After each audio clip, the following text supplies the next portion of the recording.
بدعة ضلالة وكل ضلالة في النار. Kaum muslimin jamaah Jumat rahimani rahimakumullah, senantiasa kita bersyukur kepada Allah Subhanahu wa taala atas izinnya sampai detik ini saya masih bisa merasakan kehidupan.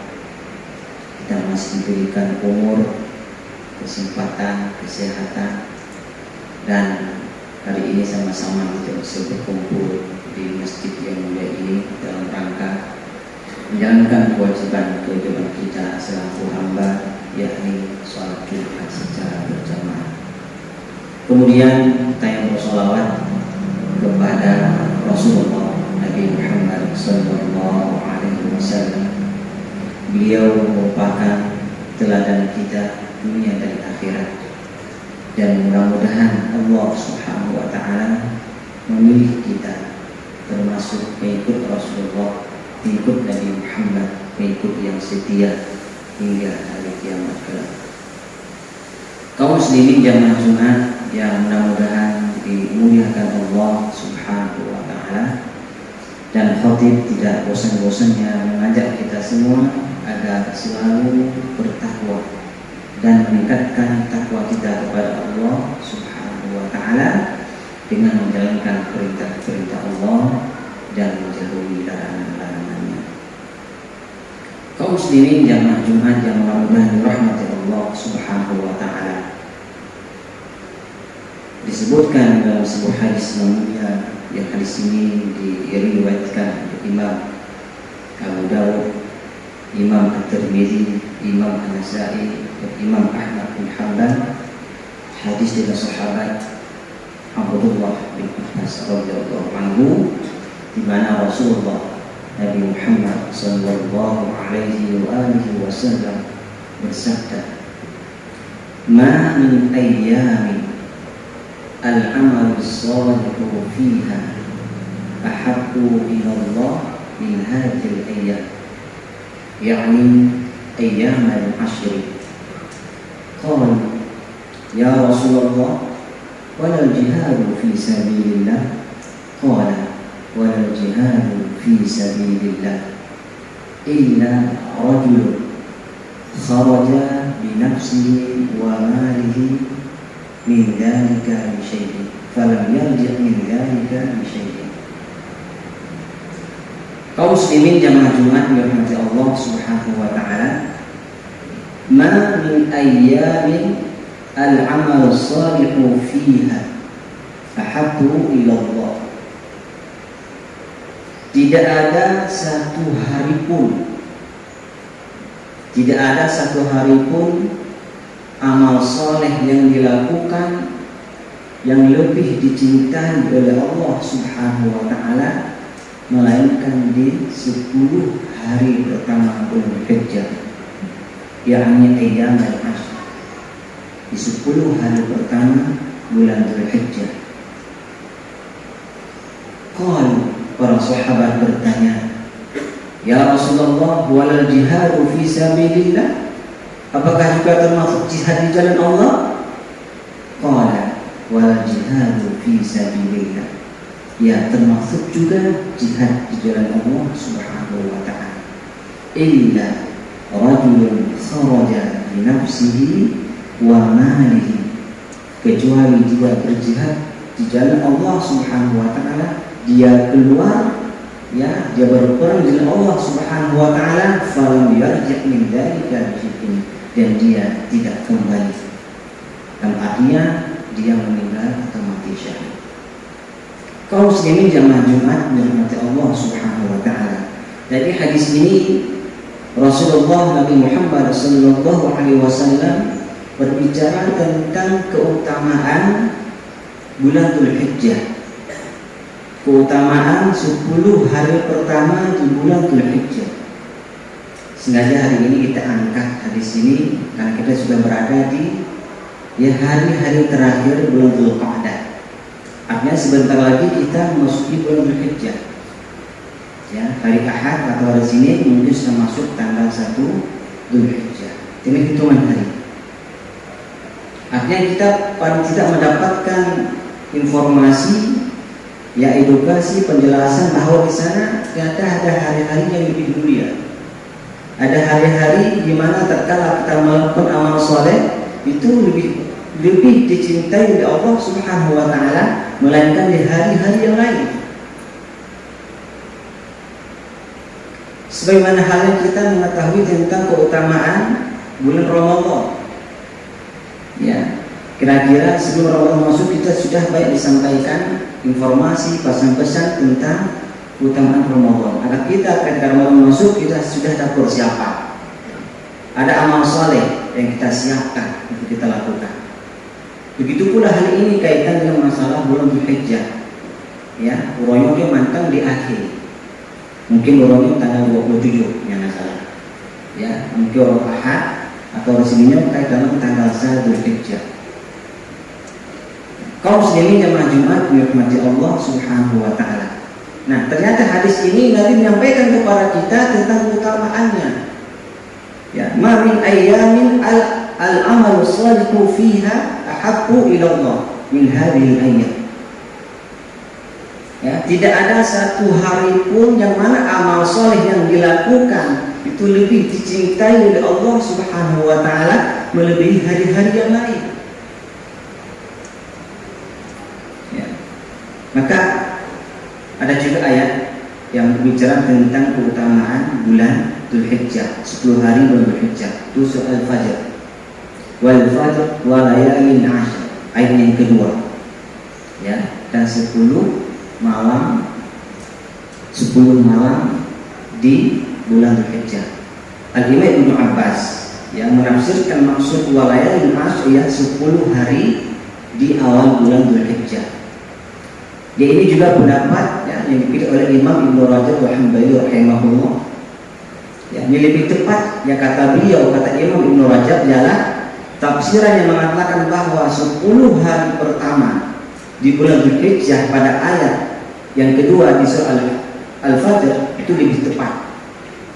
Ya, lebih tepat di 10 hari pertama bulan Dzulhijjah. Maka Al-Imam Ibnu Qayyim dalam kitab beliau Zadul Ma'ad beliau mengatakan bahwa hari-hari selama 1 tahun maka ada 10 hari yang paling mulia itu ada di 10 hari pertama bulan Dzulhijjah. Sedangkan malam-malam yang ada di selama 1 tahun maka malam-malam yang paling mulia itu ada di 10 malam terakhir bulan Ramadan. Ya, kalau Ramadan maka malamnya, malam itu 10 malam terakhir itu bulan itu malam-malam yang paling mulia selama 1 tahun. Sedangkan harinya itu di bulan Dzulhijjah, siangnya. Maka 10 hari pertama di siang 10 hari pertama bulan Dzulhijjah itu siang hari di mana itu hari-hari yang paling mulia. Maka amal soleh yang dilakukan oleh seorang hamba itu akan lebih baik dan lebih dicintai oleh Allah Subhanahu wa taala melebihi hari-hari yang lain. Walaupun amalan lebih utama. Maka tadi para sahabat bertanya, "Qaul ya Rasulullah, wal jihadu fi sabilillah?" Apakah juga termasuk jihad di jalan Allah? Maka sahabat bertanya demikian karena jihad di jalan Allah amalan yang paling utama. Ketika dia mati syahid, ya, dia berperang di jalan Allah lillah, dia langsung masuk surga. Dan banyak keutamaan yang diberikan kepada orang mati syahid. Artinya apa? Jihad fisabilillah yang merupakan amalan yang paling mulia. Namun ternyata kemuliaannya kalah ketika ada satu amalan, walaupun amalan ini tidak lebih mulia dari amalan jihad fisabilillah ketika dilakukan itu di 10 hari pertama bulan Dzulhijjah. Sedekah itu amalan utama. Sedekah amalan utama. Namun jihad lebih utama daripada sedekah. Akan tetapi ketika sedekah itu dilakukan di 10 hari pertama bulan Dzulhijjah itu akan mengalahkan keutamaan jihad di jalan Allah. Itu maksudnya. Makanya kita perlu persiapan. Ya, ketika kita semua 1 Dzulhijjah maka perbanyak amal soleh. Apapun amal solehnya, dalam bentuk apapun.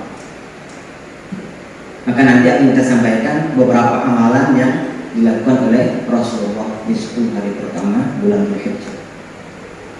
Kaum muslimin jamaah Jumat dirahmati Allah Subhanahu wa taala. Para sahabat bertanya, ya, wal jihadu fisabilillah, apakah juga termasuk jalan Allah? Ya, termasuk jihad di jalan Allah, itu kalah keutamaannya. Kecuali orang berjihad ini dia berperang di jalan Allah, namun dia tidak pulang lagi. Artinya dia sampai mati syahid. Sampai mati syahid, ya baru bisa mengalahkan ya keutamaan yang dilakukan ya di 10 hari pertama bulan Dzulhijjah. Kaum muslimin jamaah Jumat yang dirahmati Allah Subhanahu wa taala. Kita lihat ya, ada beberapa amalan ya yang perlu kita perhatikan yang kita lakukan di 10 hari pertama Dzulhijjah. Namun perlu catatan, secara umum amalan apapun, secara umum apapun amalannya yang kita lakukan di bulan Dzulhijjah itu sangat-sangat dicintai oleh Allah Subhanahu wa taala. Artinya apa? Pahalanya besar. Pahalanya besar. Walaupun kita berjalan di jalan nabate sini di mengganggu pengguna jalan, cacok ke pinang. Dan amalan kebaikan. Allah sangat cinta, Allah sangat suka cinta kepada orang tadi. Karena dia melakukan satu kebaikan berupa menyingkirkan gangguan di jalan berupa batu kecil tadi yang dapat mengganggu pengguna jalan. Itu bisa. Ada amalan apapun. Nah, maka di antara amalan yang bisa kita lakukan di bulan Dzulhijjah yang pertama Dzulhijjah jalan, yang pertama puasa. Ya, puasa. Nah, sebuah hadis disebutkan an ba'd azwajin Nabi sallallahu alaihi wasallam. Ya, dari sebagian atau dari beberapa istri Nabi sallallahu alaihi wasallam. Karena di mana ya istri-istri Nabi ini berkata, karena Rasulullah sallallahu alaihi wasallam yasumu tis'a Dzulhijjah. Di mana Rasulullah sallallahu alaihi wasallam sering ya berpuasa pada 9 hari pertama di bulan Dzulhijjah. Artinya tanggal 1 sampai tanggal 9. Karena tanggal 10 kan tidak boleh berpuasa, masuk hari raya. Ya. Jadi tanggal 1 sampai tanggal 9 beliau sering ya berpuasa. Ini ya perkataan dari beberapa istri Nabi sallallahu alaihi wasallam. Wa yaum Asyura, begitu pula Nabi sering berpuasa pada hari Asyura, tanggal 10 Muharram. Kemudian wa thalathata, dan 3 hari fi kulli syahrin, ya 3 hari pada setiap bulan Hijriyah yang dikenal dengan puasa Yaumul Bid. Ya, puasa 3 hari pada setiap pertengahan bulan Hijriyah. Nah, di sini kata sebagian para istri Nabi, ya beliau sering berpuasa ya pada tanggal 1 sampai tanggal 9 Dzulhijjah. Walaupun ada hadis Aisyah ya disebutkan dalam Sahih Muslim, di mana Aisyah tidak pernah melihat di mana Nabi berpuasa di tanggal 1 sampai tanggal 8. Karena tanggal 9 ada namanya puasa Arafah tanggal 9. Nah, ini para ulama sampai kemudian menemukan dua hadis ini bahwa ya ketika ada hadis yang mengatakan bahwa ada istrinya yang melihat, ada pula istri yang tidak melihat, maka diutamakan dua hadis di mana istrinya melihat Nabi yang berpuasa selama tanggal 1 sampai tanggal 9 Dzulhijjah. Nah, khususnya di tanggal 9 Dzulhijjah, nah, disebutkan puasa Arafah. Ada diskusi yang mengatakan demikian, ya, di mana siyam Arafah yukafiru sanah al-madiyah wal baqiyah. Ya, puasa pada hari Arafah ini dapat menggugurkan dosa 1 tahun yang lalu dan 1 tahun yang akan datang. Maka puasa Arafah ini lebih utama daripada puasa Asyura. Puasa Asyura jatuh pada tanggal 10 Muharram, ya 1 hari. Ditambah 1 hari sebelum atau sesudahnya kita ya berbeda dengan orang-orang Yahudi. Karena orang Yahudi berpuasa di hari Muharram itu, di hari Asyura. Nah, intinya puasa Arafah itu lebih utama. Makanya perlu diperhatikan ya kapan jatuh Arafah. Di hari itu kita disunahkan berpuasa, namanya puasa Arafah. Seandainya barangkali kita tidak berpuasa, atau mungkin tidak tahu informasi tentang ada anjuran puasa di tanggal 1 dan tanggal 8, paling tidak usahakan puasa di tanggal 9 Dzulhijjah. Itu hari di mana orang-orang haji sedang melakukan wukuf di Arafah. Namanya puasa Arafah. Keutamaannya lebih utama daripada puasa 10 Muharram atau puasa Asyura. Ini yang pertama, puasa. Kemudian yang kedua ialah bersedekah. Tadi pernah kita sampaikan tentang sedekah. Sedekah juga demikian. Makanya masuk dalam amalan yang umum. Sedekah, menolong, membantu.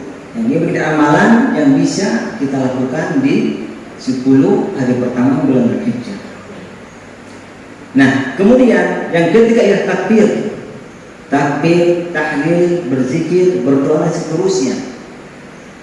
Maka ada para sahabat sampai kemudian mereka ada yang berzikir, bertakbir, bahkan di pasar-pasar, yang di jalan-jalan. Misalnya misalnya sahabat Abu Hurairah radhiyallahu anhu, ketika masuk bulan Dzulhijjah, maka beliau bertakbir dengan suara yang nyaring. Maka takbir ini takbir yang bersifat mutlak, umum. Ada yang bukan takbir yang reaksinya khusus, tidak.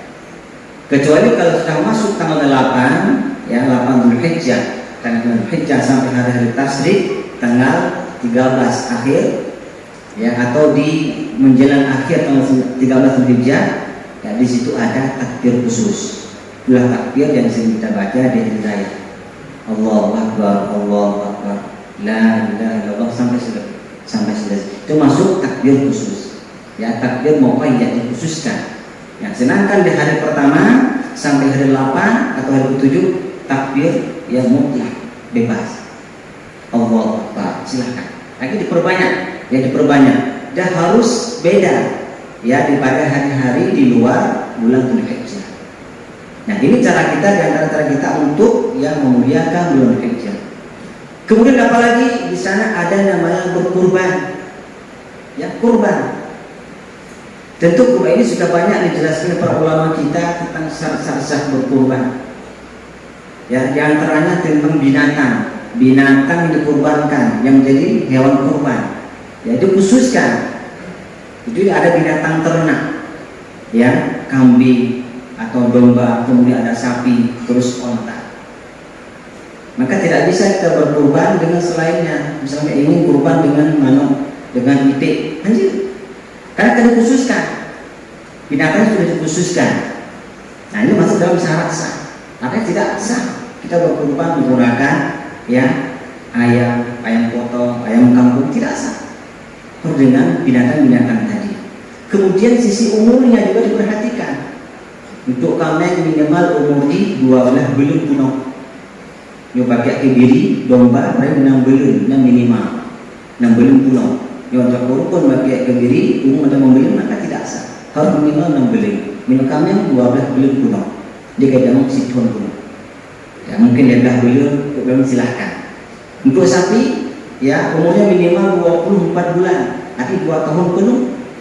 Kalau kita berkurban dengan sapi, usia masih misalkan 2 tahun. Kalau untuk 2 tahun atau umur 20 bulan misalkan, atau 20 bulan belum penuh, maka tidak sah berkurban yang usianya belum sampai 24 bulan penuh. Itu syarat-syaratnya yang harus dipenuhi. Kemudian apa lagi syaratnya? Syarat sah hewan kurban, sisi tentang sifat binatang tersebut.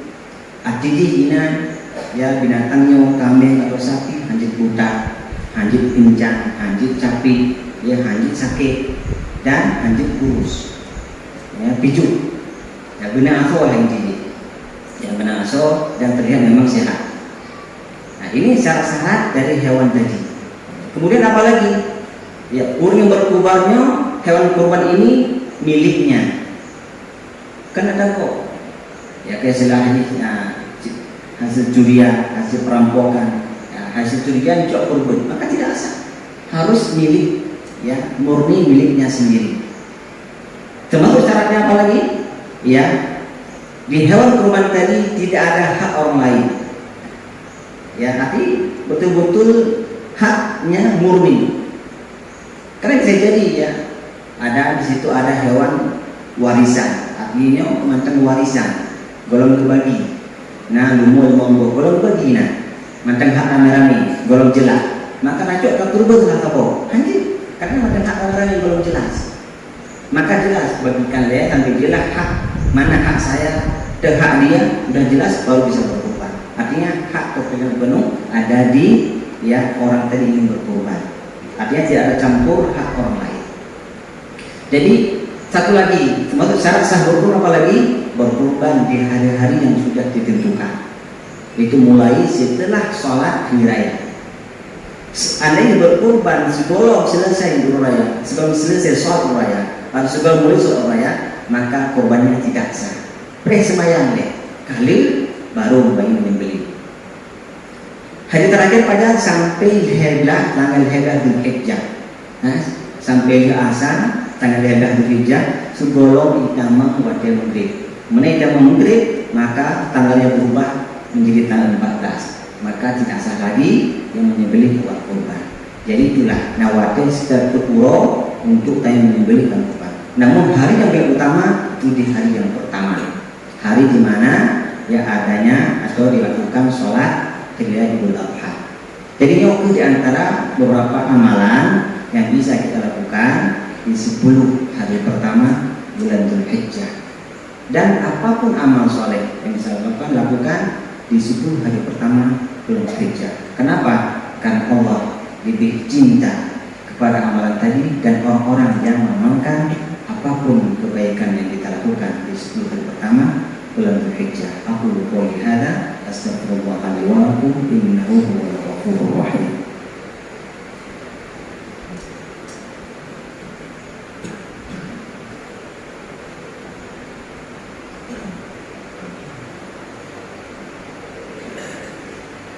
Alhamdulillah wassalatu wassalamu ala Rasulillah wa ala alihi wa sahbihi wa man wala.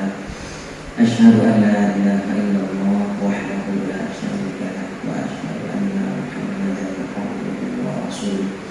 Allahumma shalli wa